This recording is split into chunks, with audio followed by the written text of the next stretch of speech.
নমস্কার, cooking with সোনালের একটি নতুন ব্লগে আপনাদের সবাইকে স্বাগতম। আপনারা কেমন আছেন? আশা করছি ভালো আছেন। তো চলুন বেশি কথা না বাড়িয়ে আজ দুপুরের খাবারের মেনুটি সাজিয়ে নিই। তার আগে বলে রাখি, আমার ভিডিও আজ যারা প্রথম দেখছেন, ভিডিও ভালো লাগলে চ্যানেলটিকে সাবস্ক্রাইব করে পাশে থাকবেন। আর নিত্য নতুন এরকম খাবারের রেসিপি দেখবার জন্যে বেল আইকনটিকে প্রেস করে রাখবেন। তো চলুন, আজ থালাতে নিয়ে নিয়েছি সাদা ভাত, আর তার সাথে প্রথম পাতে দিয়ে দিচ্ছি বেথো শাক। আমি বেথো শাক বেগুন দিয়ে রান্না করে থাকি। আপনারা কে কী দিয়ে রান্না করেন আমাকে জানাবেন। শীতে শাক খেতে কিন্তু খুব ভালোই লাগে বলুন। রকমারি শাক শীতে পাওয়া যায়, এক এক দিন এক এক রকম শাক রান্না করে থাকি। আর শাকের সাথে আমি কাসুন্দটা খেতে বেশি ভালোবাসি। আপনারা যদি কেউ খেয়ে না থাকেন, তবে কাসুন্দ একদিন শাকের সাথে খেয়েই দেখবেন না, কি সুস্বাদুই না লাগে। তারপরে নিয়ে নিয়েছি লাউ দিয়ে পাতলা করে মুসুর ডাল।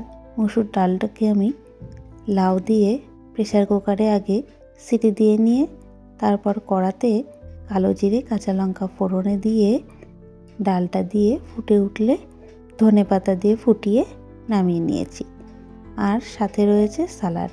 আপনারা আমার ভিডিও যারা নিত্য নতুন দেখে থাকেন তারা জানেন দুপুরের মেনুতে কিন্তু লাঞ্চ আমার সালাডটা প্রতিদিনই থাকে। যেমন আজও রয়েছে, অন্যদিন গোল গোল করে কেটে থাকি, আজ লম্বা লম্বা করে কেটেছি। স্যালাডে নিয়েছি একটু গাজর, শসা, পেঁয়াজ আর টমেটো। আর তার সাথে কি আছে আজ জানেন? বেগুন ভাজা।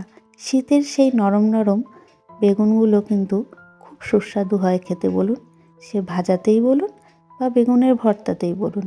শীতের বেগুনের কিন্তু স্বাদটাই অন্যরকম হয়। আর তাছাড়াও আমি একটু বেগুন ভাজা প্রেমী বলতে পারেন। ভাতের সাথে, রুটির সাথে, লুচির সাথে সব কিছুর সাথেই খুব যায় এই বেগুন ভাজাটা। যাকগে, আপনাদের সাথে কথা বলতে বলতে কিন্তু থালাটা সাজানো হয়ে গেছে। বলবেন আপনাদের কেমন লাগলো। মাছ মাংসের থেকে কিন্তু আমি এই আইটেমগুলো দিয়ে খেতে বেশি স্বাচ্ছন্দ্য বোধ করি।